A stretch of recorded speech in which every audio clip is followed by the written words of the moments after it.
Hey, welcome back to Loving Our Community. You know what it is. This is your life coach, Dr. Omar Howard. Yo, check this out. I am like super excited to be here today. I've got a very special guest, very special story, journey that I think a lot of you will be interested in. You know, for the last several times, we've had life coach talking with guys who have been behind the fence. We did 2 parts to this thing, and we're not finished yet with that. We're going to have a 3rd and 4th part. But today, Life Behind the Fence, subtitle, Incarcerated Women. Yo, right now I want to introduce you to my special guest today, Sister Kimberly Pugh. We're going to get into this story. I'm excited because she had a special accomplishment yesterday, and we're going to get into that, all right? But I want to invite y'all into her life to see that men aren't the only one getting incarcerated doing time. There are women doing time as well. So without further ado, Kimberly Pugh, how you doing today, young lady? Good. How are you? I am doing super well. I am truly excited to have you on today. Thank you for having me. Yeah, definitely. Supposed to had a few other guests, but grateful that you was able to make it. But I want to get right into this because I hope someone who sees this today is inspired. Not only because of the accomplishment, because of the choice you make and how you turn your life around, but our goal here is to make sure that we put out information so young people don't have to go through what we've been through. Right. So let us into who Kimberly Pugh is today. Who I am today is a recent graduate of Lyve University as of yesterday. Thank you. I graduated with my bachelor's degree, and that also comes with a story within a story. To tell you a little bit about my background, to jump right in 2009, I got incarcerated in Washington County. And I always put that out there because not that it's a negative thing, but is where I grew up, so people know the area that I come from. And from 2009 to 2022, I was incarcerated first at Metro State Prison. Let me step back. You was what? I was incarcerated at Metro State Prison. All right, incarcerated. And don't get that word wrong, because just because I was behind the wire, that doesn't mean I was completely behind the wire. All right, okay. So from 2009 to 2022, I did my time between Metro State Prison and Arendelle State Prison, and I had the opportunity to meet one special young lady, which I wish was here today. I can't go anywhere without taking her along with my story, because I was her mentee, and she's still my mentor and my friend and my classmate and my coworker, which is Karima Hanifa. Love her. We will have Karima on soon, y'all. Powerful story, powerful young lady. Yes. And we look forward to having on. So salute to having a mentor as powerful as her, right, and a sister. It was a great sister. Yes, assuming, right? She is. So before you move on and further, right? You said incarceration, and for a lot of people that comes with a stigma like this. Oh, what did she do? What happened? But you got incarcerated. I don't know if you're how open you are to talk about your case. I don't want to go too deep, but because we have other young ladies out here who could be in the same shoes that you're in, what was you locked up for?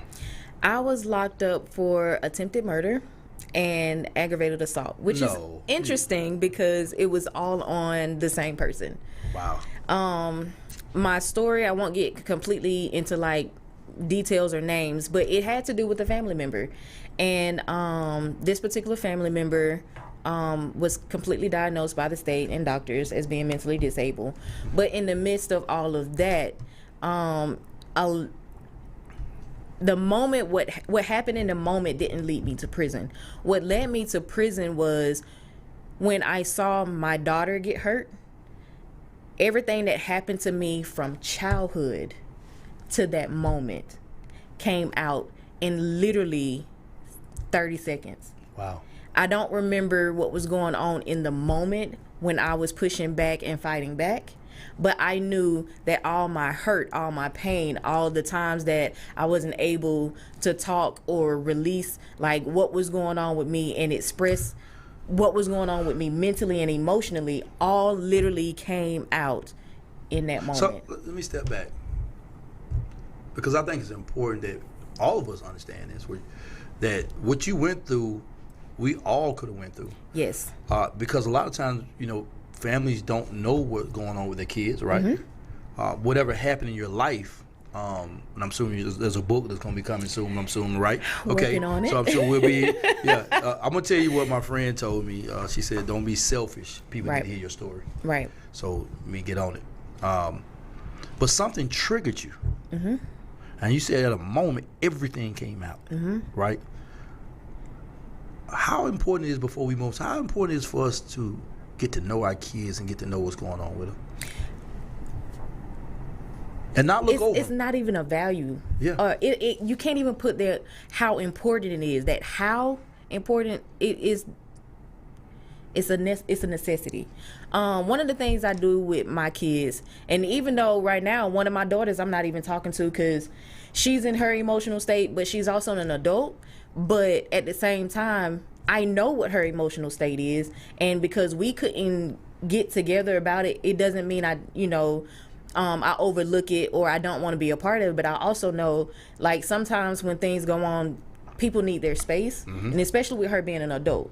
So I recognize that and I honor that, and I still love her to this day. That will never change. But if you don't allow your children to have a true voice growing up and literally listen to them, you are teaching them how to suppress emotions. You're teaching them how to bottle up anger. You're teaching them how the world don't see that they are important because you're not allowing their voice to be heard. Now, I do not promote any young adult or child to be disrespectful, because even now with my oldest daughter, like, she can say whatever she wants to say, but I have to remind you crossing a thin line. So in the midst of doing time, right, based on some choices that were made and some emotions and trauma, mm-hmm. obviously, because I'm trying to maneuver into,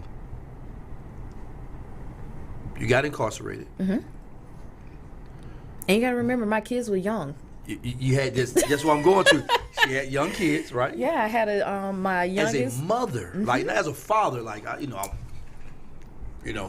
was a big, I was sad. I was so emotional. But as a mother who birthed kids, mm-hmm.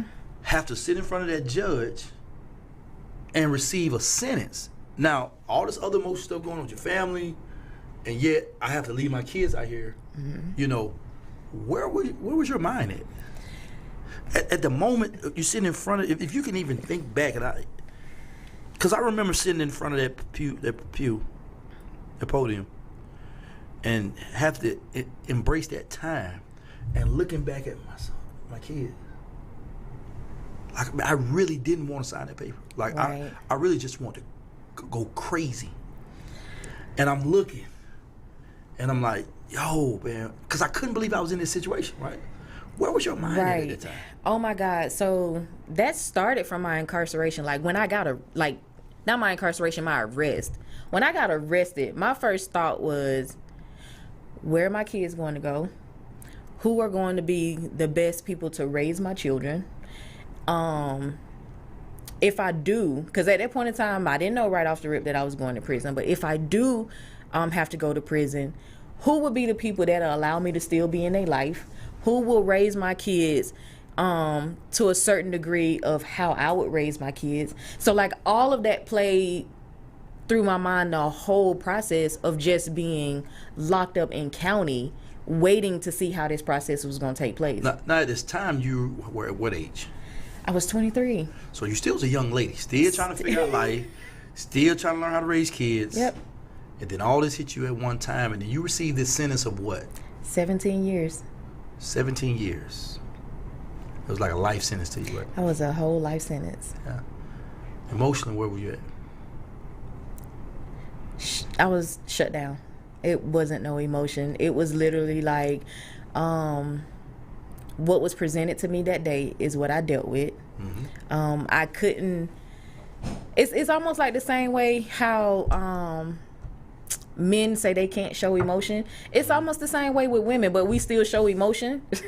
Like, we do get to the point where we cry and can openly cry because, you know, women console each other that way. But for me, I took the other route. Like, I literally just had to suck it up. I sucked it up.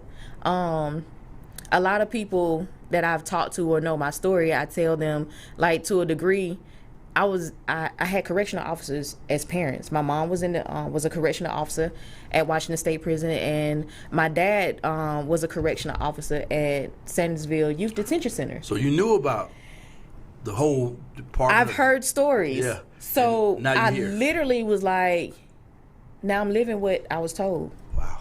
So I make the joke of I was already incarcerated before I was incarcerated because emotionally, in my personal, you know, perspective and how I felt, I was already incarcerated because I couldn't be that free person that I wanted to be, which caused me to bottle all of this anger, all of these issues, suppress them, throw them up under a rug. And I didn't. I was just like an empty vessel.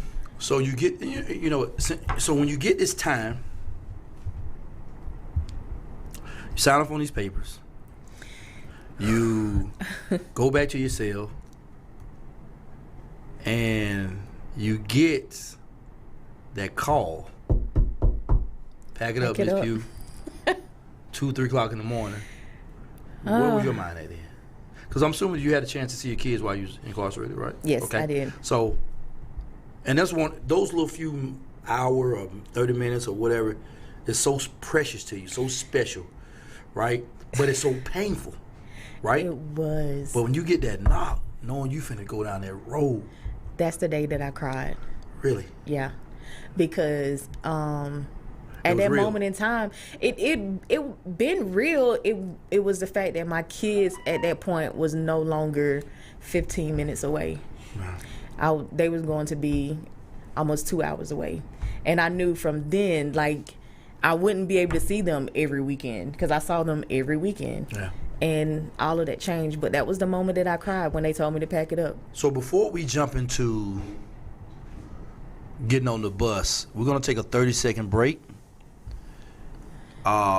If you have any questions for Ms. Pugh or myself, you can call us at 470-251-4343, or you can download Lyve TV or Status Network on your Google store or your Apple store. We'll be back in about 30 seconds because we're finna get into this whole prison life. And I remember I remember that night getting on that bus. That was a very difficult time. So we'll be back in 30 seconds, loving our community. So Omar Howard and Miss Kimberly Pugh.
This is your life coach, Dr. Omar Howard, loving our community with our special guest, Miss Kimberly Pugh. Listen, life behind the fence, incarcerated women. Not only just women, you're talking about a mother, a woman, a young lady, and she's also a mother of two. Mm-hmm. Going into a facility, getting locked up, getting time. Now we're at the door of pack it up. You pack your stuff up. You get on this bus. Was that a long ride for you? Even though it's only a couple hours? It was only 2 people. It was me and one other person. So we didn't actually have to get on the bus, but that was the longest ride I've ever had to Atlanta. Now, I'm an Atlanta native. I was I'm a Grady baby of 83. Okay. And even though we moved down south, I always came home. But that was the longest ride. And I knew she was speeding because I watched the speedometer, but it still took forever to get to the city of Atlanta. I felt sitting back in that van, handcuffed, knowing you finna be on. You got a sentence of 17 years. With the hopes, because I didn't think I was going to do as much time as I did, right? With the hopes of coming home much sooner than what you probably thought. And you get to this prison, going into these gates. What was your mind at? As many times as I rode past here, I never thought I'll be going on the inside. That was all you can think about is like when you... The stories. Not even the stories. Like when you hear the news and you be like, such and such was sentenced to prison. And you know if it was a female, they was going to Metro first because that was diagnostic. You hear people of stories, their stories, but now it's your story. Your story. So now, like, what do you do? Yeah, you get checked in and then you get sent to your room or your dorm. And one of the weirdest things with me was walking and people watching me, looking at me. Cause it's almost like they take you in at a certain point where people are out. Yo, listen, I'm telling you, I don't know about the ladies, but the men, we all went to the shower area. Everybody get butt naked. They spray you down with the lice. And they ain't the pressure water. They ain't this old time movies now, but you have to take a shower. But you got guys who already been in population. They sitting there. And to me, it's almost like they auction you off already. Like they like auction. Men get auctioned. I'm glad we didn't have it that bad. Yeah, men get auctioned off almost off the rip, right? Depending on how you look, then you knew there. So it was always it was a weird moment, but still being in front of people taking showers. Like, did they have y'all was y'all like that? We went in as a group and did the same thing. But that wasn't even the hardest part. The hardest part was when you entered the gate, they had like these painted feet prints on the cement. So everybody came out of their vans, the sheriff cars, all at the same time. They lined you up. I think it was like 4 rows. And the CERT team came out with other officers directly in your face, yelling, spitting, calling you. It don't even matter if you wasn't in there for drugs. You was in there for drugs. You was in there for prostitution. You was in there for everything probably other than what you was in there for. And you couldn't say anything. They didn't want you to look at them. And please don't cry. Yeah. Oh, yeah, they eat you up. Then everybody would swarm around you all at once yelling. It was that was horrifying because it was like the military tactic, break you down before you go in. But at the end of the day, that don't do nothing but make somebody else, make that person's mental health worse. Yeah. You are already traumatized with the fact of what's going on. And then without knowing somebody's background, you adding more onto it. Like that's supposed to make somebody change their way of thinking. I really forgot all about that. Yeah, they do get in your face. Not no more. I don't know if they still do that. But they did get in our face and they was like eating us up. That was my hardest part because the lady at the back gate kept calling me a prostitute and I was on drugs, and I don't do drugs. I've never done drugs. And I was like, a prostitute? Because when she first said it, it instantly wanted to come out of my mouth. Like, what are you talking about? But then I got yelled at more. So I was like, okay, well, whatever. And that was the worst part for me. Attitude. And you got to just suppress all of it. All of it. Because they had a fifth factor on them back then. They did. Yeah. But I can tell you one thing that I hold dear to this day that made a major difference in my life going in. Metro State Prison had this white sign with red letters that said your re-entry begins now. And I was like, now how much sense did that make going in? And that sign stuck with me the whole time I was in prison. But I only understood once I got on the inside, where I saw you gonna fall into the category of people who don't care. You gonna fall into the category of people I'm gonna try to make a difference, or you gonna fall into the category of my trauma is so bad that that's all I can focus on. Okay. Okay, so you go through your diagnostic part of it. You're locked up now, right? How was the first experience when you first got to see your child after all this time? How long before you got to see your kids? I think it was about a year. Wow, really? And the only reason it was that long was because one, they was in school. So as a parent, it wasn't. I couldn't think about me. Like, as much as I missed my kids, I knew that they still had to go to school. I knew they was in after school programs. I knew that somebody was gonna have to drive them up there, bring them in, sit there, and it was like, well, when would that be possible? So you have to work all of that out. So you get to see your kid after a year. Now you kind of probably got yourself adapted to, getting up, details, pack outs, state boots, sports. I can't stand the smell of bologna to this day. All that. I don't even know if it's bologna anymore. Peanut butter jelly. Anything. Soups. Yes. Yeah, God, don't eat none of that. But how was the prison? Like, the type of people you dealt with every day. Like, how was, like, what is it that you see in it that, like, if you think about it now, it probably one of the reasons why you won't go back. Oh, my God. The walk-in process alone makes me not want to go back. Yeah. The time away, but on the inside, it's the lack of compassion that is shown for people as humans. Yes, we're incarcerated. Yes, something happened for us to pay this debt back to society according to the laws that they have. But the worst thing I've seen is when it comes to medical. Oh, yeah, that's one of them. They always say that women are very manipulative.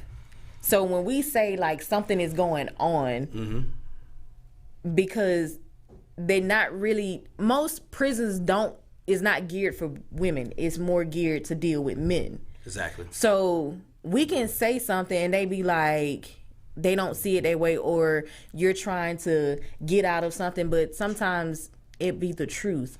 Or women are catty. I've never seen the amount of fights in my life. Oh, yeah. But you also have to realize, being in a tiny space like that, and I know you understand from a man's perspective, it happens. Like, attitudes flare, and they don't have a proper outlet to let that stuff out. But some people get adapted. Some people adapt to that particular lifestyle. So, like, and I think men's situations are a lot different from women. Y'all are emotional, but men was getting physically raped. I mean, women get raped. I'm assuming, right? I'm asking that question, but I've heard of it. I've heard of a story before, but it's not a lot. No. But see, the men's facility was right. Like, and so people can't even imagine the trauma of that physical. But you know what? On the other side of that, the physical abuse that I saw in there, women are people who get attached to other people. Yeah. So, relationships and stuff happen, and the things that come out of that is weird. Like, I can just be sitting here talking to somebody else, and if you have a girlfriend and they don't like that person, that's a whole fight. Yeah, and it's a conversation. Yeah. Like, so I've seen things like that, but at the same time, you seen a lot of cutting, stabbing. I've saw, because from when you first started to now, it's a lot different. It's wild now. Like, oh my God, on both sides, it is me. When I first started, it wasn't like that. Truthfully, when I went in, a lot of the people who was there were older. They had been there. At that point in time, Metro State Prison was a maximum security because they housed the only woman that was on death row. Death row, exactly. So the women that was there didn't have that mentality of, I'm gonna take what you got because I don't have. Or like, if it was gang members, you really didn't know they was in a gang because didn't nobody go around. When we first started, doing all of that stuff. But now the culture has changed so much to the people who were mentors at one point in time are like, what am I supposed to say? Yeah. Some of my classmates that's still on the inside, like, we still, even when I was in, we was trying to come up with ways to reach the younger generation. But how can you talk to somebody that come in with a life sentence at the age of 18? Or I'm sorry, they started coming in younger than that, 14, 15. Yeah, because they actually, was that at Metro or was that when y'all at Arendelle? See, now when you did Metro, they didn't have that. They didn't have it. So, but when they transitioned, because I didn't know that until I went up there and spoke one day that they was bringing the juvenile, but it makes sense because they was bringing the male juvenile that got the time to Alburris. It used to be at Alto, then they moved more to Alburris, right? So, what about? Let me jump to something real quick. So, when y'all was relieving Metro and y'all was going to the infamous Alto, even though y'all got the stories of the male version of it, and it seeped kind of to the female version of it, but how was it for you when you heard, like, man, you finna go to Alto? First of all, it was more like, what we doing? Now, this is when I pulled up in the van. When I pulled up in Alto on the van, I said, I'm really in prison.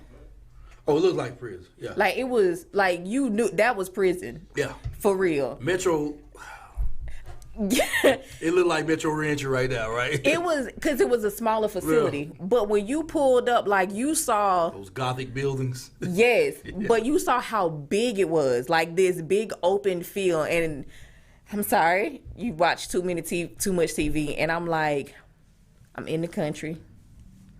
In these backwoods, on this back road by this train track. And the cemetery. And this cemetery across the street. I'm in prison. It's real. That. This ain't the city. No. And then when we went in, we was the city girls. Yeah. They talked so much trash because we was privileged. And I'm trying to figure out, because I wasn't privileged on nothing. So y'all did have that, because, I mean, the men version, you had the Atlanta, down south, Atlanta, American, and like it was all that weird stuff. So down south, they called them, and then Atlanta, they used to call them, they used to say that city stuff too. Yeah. Well, it wasn't. It was crazy. But it was, that was traumatizing. Wow. Alto, when you stepped out on Alto, you still had some of the officers that was there when the men was there. So they didn't care that we was women. You just still locked up. Sergeant G. Still there. Well, not now, but he was there. Well, he was wild, boy. But he was probably the worst one. It took... Good person, but he was one of the rough one. It took a minute because it was like women was already at Alto, but it was still, they was transitioning in how to deal with women. And that's when a lot of stuff got scary. Like... So you got the first whiff to that. Man, like some of the stuff that hurt me was seeing pregnant women being shackled and how they treated them. Ooh. That was already pregnant, right? They came in pregnant, and it's how they treated them while they was there. The lack of one, I will always speak on the medical aspect was, unless you was chronic or about to die, you was gonna get water and a Tylenol. Wow. If it came to the point where you had to get a Band-Aid, that was a plus. You might got a bandage if you hurt your arm or sprained a foot or ankle or something, but no, Tylenol and water was the gist of it. So how did you see, once you got to Alto, and of course that the spirit of that place and the spirit of a bigger prison, did the fight start getting worse? I saw more fights there. That was the first place I actually witnessed a person getting cut. And after that, they took the razors out of the prison. Well, not took them out, but we couldn't have them like in our lockers and stuff anymore. You literally had to start signing them out. But that was the first time I saw somebody get cut. And so you're watching all this escalate over the years. Like, it went from Metro to a prison. Like, that's a whole difference. Alto has a dark cloud over it. I've always tell you that. And I told when we went up there, I was one of the first people from the Traveling Choir to go. And when I saw the head chaplain, because I was on the Traveling Choir, and I told her, I said, it is a dark cloud over it. It's a heaviness over that area. Yeah, I've said that. I've said that on many broadcasts. That, I mean, me and my partners get together from Alto. We always tell people, Alto had a dark cloud over it, right? I don't know what it was about that place. Probably every prison, but we know Alto had one over. But so you seeing these fights? Did you get into a lot of situations? Nope. The interesting thing about that was I had this one particular person that when I was at Metro, we became really cool because I entered into the Faith and Character program. And when we moved to Alto, anytime that somebody didn't like me for some reason, nobody really messed with me because I ended up getting the detail where people needed me. Yeah.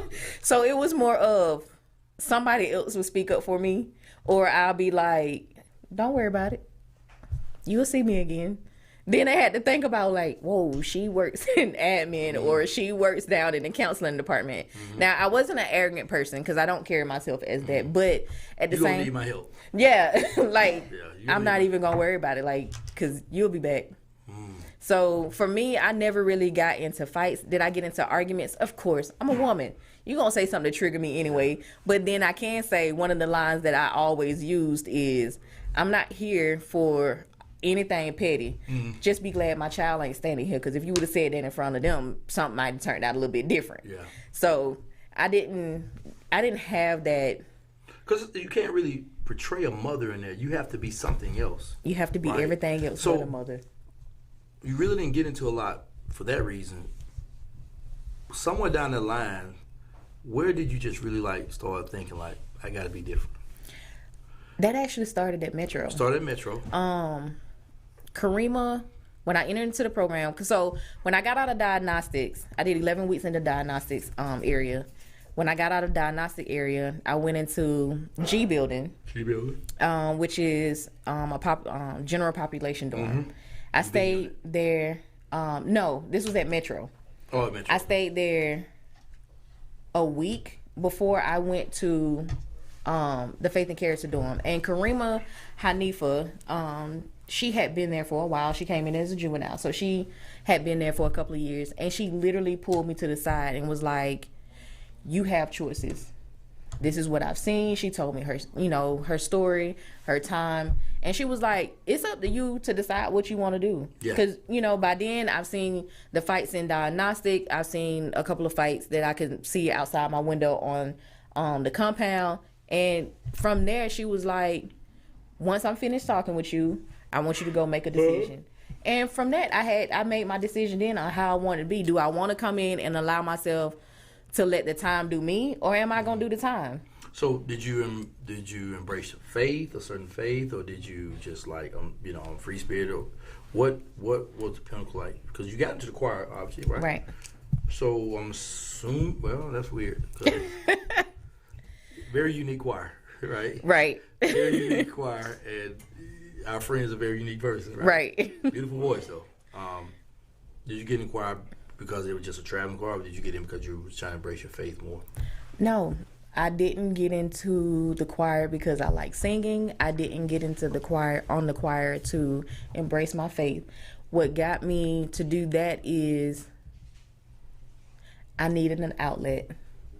And two things that stood out to me was, one, the choir was a program where the funds that was being raised went back to support the children's center for mothers to spend time with their children at least 1 weekend to 2 weekends out of the month, depending on how they set it up, where they can physically touch their kid and have fun. I actually had to run that program at Metro. Did you? Yeah, I had to run that program. That was the most amazing thing as a mother to experience. And I knew that my kids couldn't come up the way, when they have certain events as often as they did, because, again, they wasn't close to me. Okay.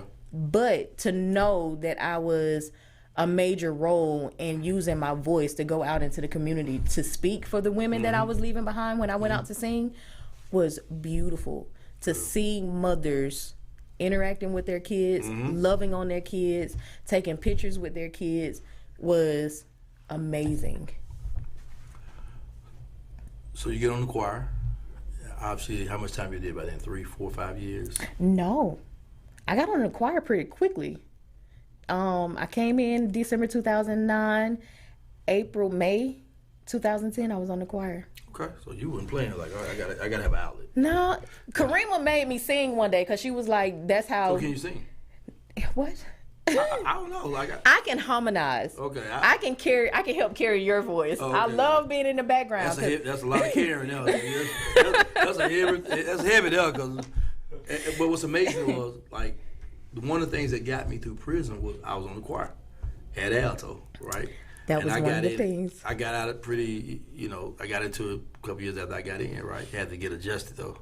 And I didn't get on the choir and then said embrace my fact. I got on there because I really trying to be slick. So that's a whole other story. I was trying to be slick because I need to get up. I need to be up there when everybody come in, when all the volunteers come in.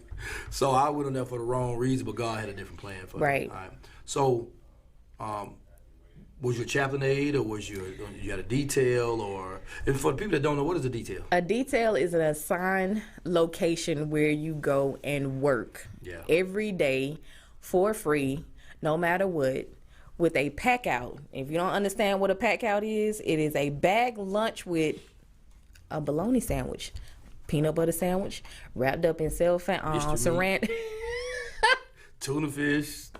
No, y'all had it good then. We didn't have that. Yeah, we didn't have all that. We had fried chicken and everything, but as years went by, man, stuff started getting like, hey, man, they started like, I think they were just test trying everything. Yeah, where packages says not for human consumption. Something like that. That's what we were. So you're doing this and you're getting through, because I want young people to understand about choices, right? Even in prison, you had to make certain choices in your life, right? To another young girl that need to understand, like, when you make these bad decisions, you come to a place like that, because now, like, from what I'm hearing, the gang activity is just as heavy in the female prison as it is the male. Yes. And a lot of bullying going on, a lot of forced lifestyles are going on. Same thing's going on in the male prisons, right? So now you've gotten in, you've gotten adjusted, you're on the choir, you're doing things.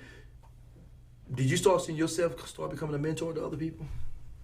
Not was it natural, or was it forced to be that way, or was it just coming I'm a natural person in asking questions. Like, when people want to do stuff, I'll be like, well, why? Mm-hmm. Like, is it that bad? Because that's just added stuff and trauma and attention that we don't need. Yeah.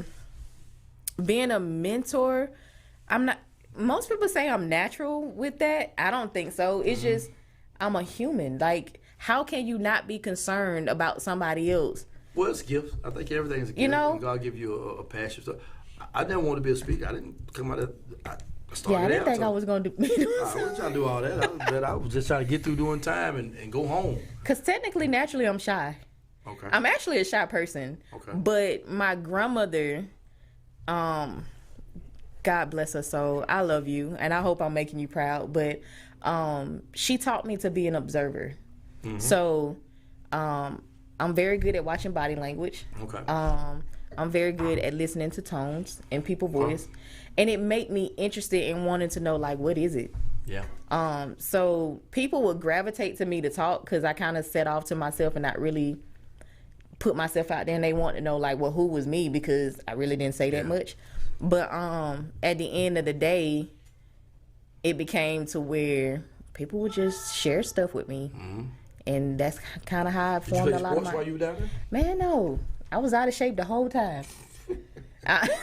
Like, people would ask me to work out. I give you about 2 days. That's it. So I mean, I really didn't do much, but I always was on a detail. So how did the officers treat you?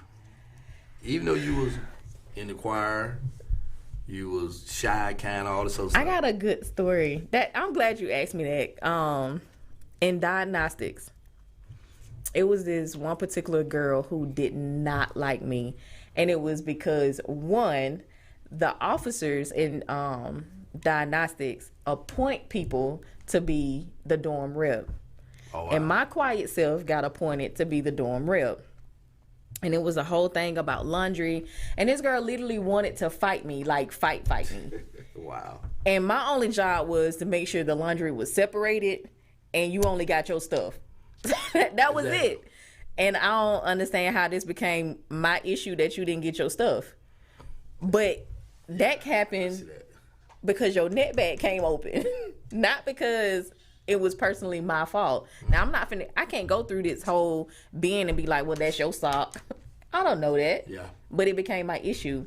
And I went to the dorm officer and told her what was going on. She didn't care.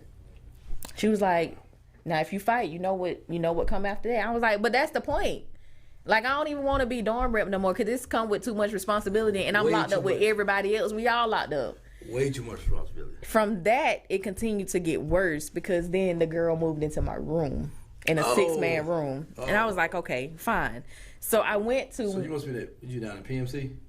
6-man room. You got 6-man rooms at Metro. It was 6-man and 2-man room. Okay. And this was in diagnostics. So when I realized the building officer wasn't doing anything, I asked to talk to the sergeant of CERT. Okay. And she got all up in my face going off. So now I'm mad. Now if I get extremely mad, the first thing I'm gonna do, my eyes gonna turn red and I'm gonna start crying. Cause now that's the only way out, cause you're not listening. She was like, oh, prison is breaking you down. I said, I've been in prison. I have 2 correctional officers before I came to prison. I said, so at the end of the day, this is how this works. I'm going to follow my chain of command. And if I get to the point that I fight, I know how to write you up. So don't worry about it. I'm going to go back upstairs. Go back upstairs. They, by 1:30 that day, I was in general population. Goodness. Because I was like, I'm not. I'm telling you, like, and that was the thing that I can go back to where they think it's a joke. Like, I went to you being like, I'm not trying to be a problem in your system. And you want me to be a problem? So what you want me to do? Yeah. So you tell this officer, I would write you up. I told her that. But since that's the difference when I was coming through the system, is we were so young, we didn't know much about writing grievances until they started bringing the older gentlemen down there. And when them old gentlemen come, they were showing us how to write grievances about some things that we could have wrote grievances about. Right. And it changed the whole concept of that place. But that's why I had to let her know. I had 2 parents. I know how this is. Know how this go up. I done heard stories about officers, because I had to, that talked about what went on with them. So, and I was like, I'm not finna play games with y'all. Did you see any officers ever taking advantage of the ladies? Oh my God. At Arendelle, now, I don't care how hard she bucked. I get that. It's systems in place to where you deal with that. Even if you have to get out gear and get the shields. It's systems, okay? You got a spit bag, all of everything that she was doing. But what hurt me was when we saw her afterwards and the rumors, because I'm going to call it a rumor because I wasn't personally there, but I also know what she said. She ended up in the trauma part of the prison with 2 black eyes, a cracked face, broke ribs, because she spit on the officer. And from that, they said they took her in an area where there was no cameras, and they beat her. Now, how it happened, we can't say who did what. But you know it happened because how does she have 2 black eyes? How does she have, and nobody had shields and none of that. So, yeah. So do you think the situation was provoked? I think it was more of she ended up embarrassing somebody, one of the staff members. And that was her payback. That was the payback. And that was her payback. Okay. So we're hearing all these elements that's going on in the prison, right? I'm assuming you only see your children a limited time through the year. Mm-hmm. You get on the traveling choir, you're feeling good about yourself, you're trying to accomplish some things, so hopefully you'll get the opportunity to get home more sooner than later. Mm-hmm. As you matured and you gotten older, how important was it for you to get to the door? It was very important for me to get to the door, but it was a different path of thinking about me getting about getting to the door. Okay. When they told me 17 years, I had 17 years. In your mind. That's what I had. And I will always say, anything before 17 years is a complete blessing. And the only thing that I can do within those 17 years is not add on to the 17 years. Yes. So that puts you in a different mind frame, mentally, emotionally. Mm-hmm. And for me, I just chose to take up every opportunity. A lot of people would do stuff to make sure, like, I'm in the right place. I did stuff because I had to stay busy. Okay. Because I had 17 years. Okay. I've watched people get these letters claiming that they're getting ready to go home, and then you're still there. Wow. I'm home and you're still there. Now, how painful was that? Like, 'cause it was painful for me to see people go home, especially people I had got close to. Like, that was oh my God, I hated that. But it was hard. I was happy, but I was hurt all at the same time. Depending on how close you were to that person, you would cry. Oh yeah, I did. I've cried a lot to see people go home. It's crazy. I cried people going home. I cried people getting transferred. We were so close, right? But I remember two of my homeboys. One of them, like, when they got ready to leave and they were walking them out, man, they just broke down crying. I mean, they was, like, wailing. Like, man, I want my partner with me, man. You know what I'm saying? Like, for me looking out the window. Right. Seeing that, like, how hurt I was. Like, man, I want to go home too, right? That's a pill to swallow. Like, oh, my gosh. I don't care who you are. I think every person that has been incarcerated has swallowed that pill multiple times. And especially for those who get those letters expecting to go, that's a different type of pill. Oh, man, yeah, without a doubt. I want to jump on something. Has suicide ever been a thought for you while you was incarcerated? No. Okay. Drugs? No. Drugs never, because I've never used drugs even on the street. Okay. So you didn't have the weakness that you seen a lot of people. No. Yeah, right. Which I'm glad I didn't have those type of weakness. Because right now, meth is. It's not meth. It's this new thing that's out that Strips. they have. The strips. Something they put on paper. Strips. All I know is wild. They're wild with that. Some of the people that was like healthy and like doing good when the pandemic hit, I don't know what happened. It became. I started calling Alto the Walking Dead. Yeah. We talked about it like down the road. The guys say, man, it is like a thriller movie down there. I'm talking about the monster. True, and it's for real. If you see them, like I was up there speaking. I seen the girl. They have the substance abuse dome or whatever it is, and I was watching some of the girls. I was like, I mean, their mouth messed up. Like I was like, oh my gosh, yo. We're gonna take a 30-second break, and when we come back, we're gonna talk about as you begin to adjust, knowing that you probably go to work release and then home. Okay. All right. This is Life Coach Omar Love Now Community. We'll be back in a few moments. Be prepared to hear some of the story of her exit out the judicial system. This is Life Coach Omar. My special guest, Kimberly Pugh.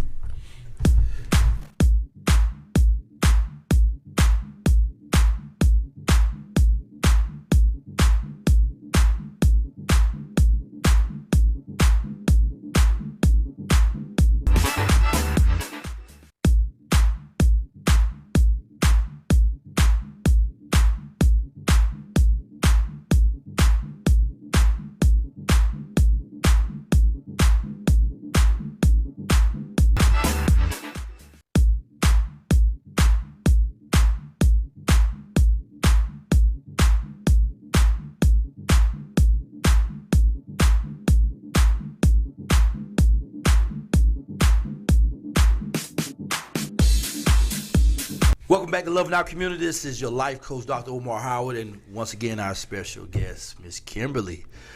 We are talking about incarceration. We're talking about women being incarcerated.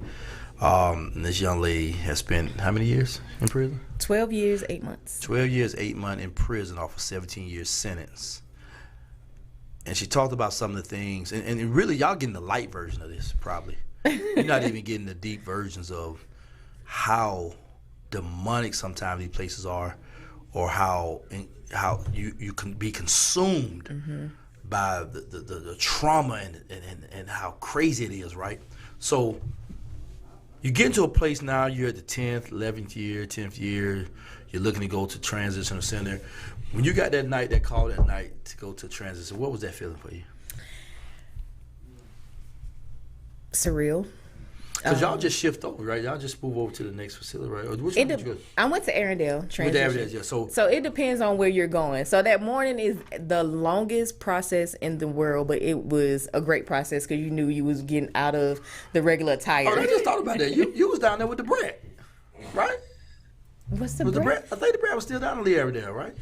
Was she there when I first Or she was got there? or she was exiting out. One of the two. I think she was exiting out when we was transferring from Metro. Okay. Oh, okay. So I forgot they had both of them over the same. Yeah. So anyway, you get this.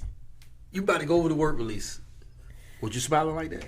No, because She said no.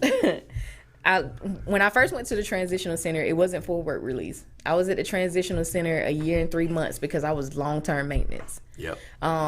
Which means I was at a certain time in my sentence to where I can go and be like a trustee at the facility, to where I can work around the facility, either warehouse, going out to do certain things. But because I came from the counseling department, I kind of shifted back into that same gear where I worked with the women with reentry. So I taught the classes that they needed before they was able to go to work. I don't know release. if you've seen him, man. God was just preparing you for what you was doing now.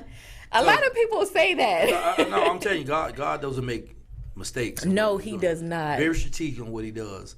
So you're in long term, and then you get the letter that you're going to be transitioning over to work release. Yes, the superintendent came and told me that my letter was submitted for me to go to short term, and about a week later. Was that Mr. Malden? No, it was Miss Edwards. Okay. And Mr. Malden had left. He retired, right? Yeah, okay. And when she came and told me that, I was like, finally, because I was like, I'm at the point where this is my downhill ride. Like I said, anything before that, I was still doing time. Mm-hmm. But when I knew that I was getting to the point where I can go out and work, I was like, all right. Like, my thought process changed and everything. But again, I had to go through a process even with that to get to work release. Process. Because I had to go in front of a panel of the staff that was there. And they had to, decide, were you ready? Uh-huh. And I actually got a setback. One of the facility staff members didn't feel like I was remorseful enough. And it was interesting because at this point, I've done 12 years. I was at my 12-year mark. And I've shared my story through groups. I've shared my story as a counselor assistant to my other peers. I talk about my story because I was also in Lyve University on the inside. I started going to school on the inside with the Shalom Project and through Lyve University. Okay. So I've shared my story so much, and I've healed in 12 years. And to hear one person tell me that the way that I spoke sounded as if I wasn't remorseful enough about why I was in prison took me back to the point where I was so angry. I was so hurt. I cried my off because I had to wait a whole nother week to go back in front of that same panel, which was a long week, which set me back. Not really a true setback, but it wasn't my start date. Mm-hmm. And I couldn't understand, really? So what does remorse look like? I'm sitting here trying to figure this out myself. Like, what does it look like? Like, what was you expecting? Like, was you expecting me to cry and break down? 12 years? No. So the interesting thing is when I went back in front of that same panel, I was so pissed still till I did cry. But it wasn't because of that. I was hurt that I had to stand through that process all over again. And most of the individuals on that panel at that moment has been there through my whole transformation in prison. And they know you. And they know me. They know that I share my story. They know that I give my 100%. They know if they tell me to do something, I'm not going to give you backlash. It might be altered. Yeah. Because, I'm still a resident. But at least it got done. You know what I'm saying? But for somebody to be like, I don't feel like you're ready for society because... Yeah, that's traumatizing in itself. It did. It took me to, you don't want me to get out? I'm ready to turn this whole table over, right? And it was... Because everybody that was in long-term maintenance was like, if she didn't do it, well, what they gonna say about me? And I was like, no, don't do that. Because my story is not the same. And everybody was like... But they see the pain, and they know what type of person you was, right? They did. Because you make a difference in people's lives, whether you think you do or not. So you get to this place, right? Because we get ready to close out. And you get those parole papers that you about to go home. That is another whole story. I got put out of prison, and I'm so glad I did. Got put out. I got put out. My date to get out was September 2023. Okay. And at the transitional center, they got a contract with Kubota, and welding was a part of it. And I got my welding certificate on the inside. Awesome. So I heard that, ladies. Got a welding certificate. Welding certification. So we got ladies who will weld, right? Okay. And I went to go to be a part of this program, and the chief of security said, "Pugh, what's your TPM?" And I told him. He said, "That ain't your TPM." And he was like, "Your TPM is in June." I said, of 2022. I said, "No, it's not. You just saying that so I don't get in this program. Because you had to have 6 months or more." That wasn't 6 months. Mm-hmm. And he was like, "No, I wouldn't lie to you." I said, "I'm finna go to work." Because at this point in time, I'm working. I was like, I'm not. You're not finna send me down this road. So when I came back, he was like, "Did the counselor get with you?" This was 2 days later. I said, "About what?" He was like, "Your TPM changed. Like, I'm serious." And I was like, "What?" Then I started calling people. I was like, "Wait a minute, they saying stuff," and then now I'm crying because I'm like, "What am I gonna do? I don't have the money saved up that I thought I was gonna save. I gotta hurry up and quickly get my housing in order. Where am I parole out to? Because I was hoping to parole out to myself, so now I gotta find an address." 2 weeks after that, they was like, "Your date changed again. You leaving in February." I said, "Wait a minute, you just told me June." Then they was like, "Yep, it's next week." Wow. And I had a week to get out. Kicked you out the prison. Kicked me out. you go home, and so I want to share this, right? And we can get into all the. When you come back, when we invite you back, I hope you'll come back. Yes, sir. I want you to talk about all your accomplishments, but I want to give you a few minutes because there's a lot of young ladies out here who are making a lot of bad decisions. There's a lot of mothers out here hurt because their daughter in prison.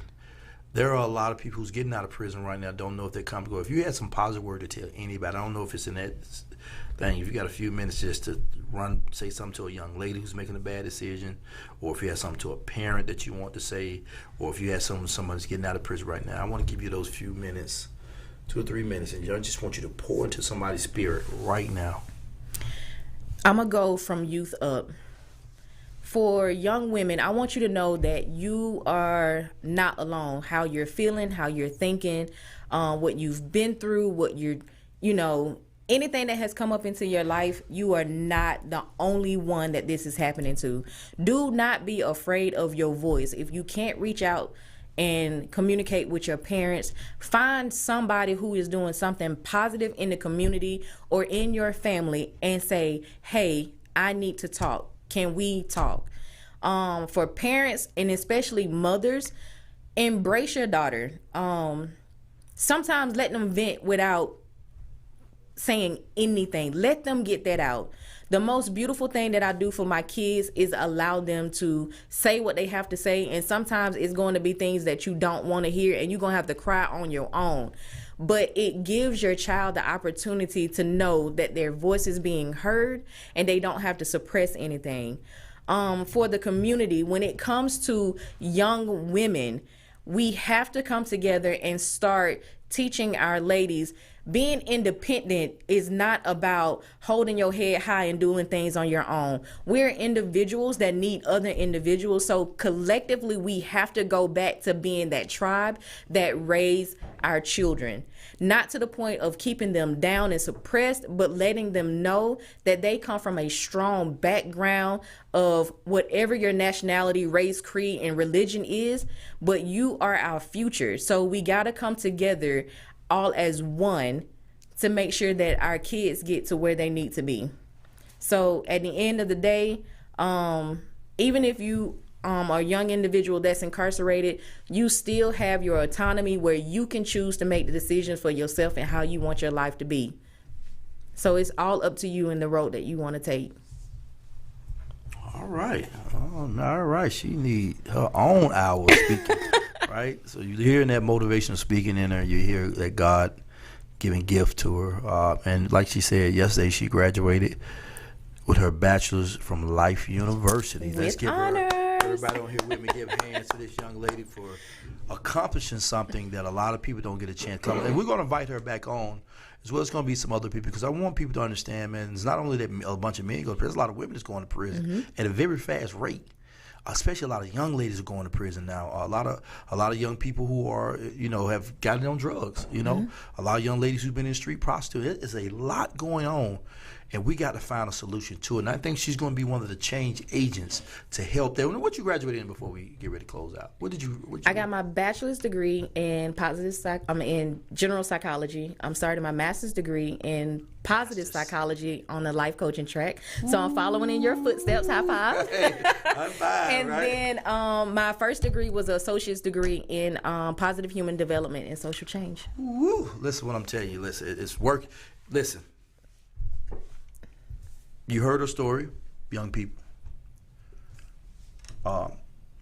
What I'm doing, what she's doing, what a lot of us are doing as far as trying to get education, it's not just for us. It's to help you make better decisions in your life. We're trying to make sure that we have all the tools necessary to make sure that you do what you need to do to get your life together. Listen, this is life coach and Dr. Omar Howard. But listen, I want to speak from a father perspective. I want to speak from a black male who loves his community. Young people, please figure this thing out. Listen to the people who are circling you. Listen to the podcast.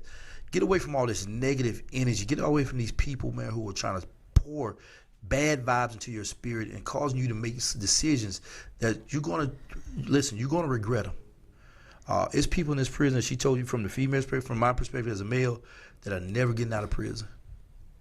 They won't get the chance and opportunity to serve or be in this community. And it's beautiful out here. I don't care what people say, what's going on. It is beautiful out here, right? So I want to encourage you to make better decisions in your life. Listen, check this out. Go to Amazon.com, get the Omar Howard story. Listen, I'm not because it's my book, because I want to encourage literacy, all right? Also, this Friday coming up on the 31st, I'm hosting my annual camping trip, which you will see flyers on my page on Omar Howard. You can go on any one of the social media apps, Life Coach Omar, Instagram, Twitter, Instagram, all those things. You can find me. Be looking for the flyer. We need your donations. But we just want to say today, God bless you. Pray for our people who are incarcerated. Pray for our juveniles who are going through so much right now. Pray for our politicians or those who have to make certain decisions. Pray for our leaders in the community. Pray for our pastors and everybody who are praying and constantly serving our community, and all those who are trying to help and make a difference. Once again, to my special guest, Kimberly Pugh, God bless you. Y'all keep her in prayer. You'll see her back here soon. It's your life coach, Osmar. We love you. We love you. This is Loving Our Community. God bless.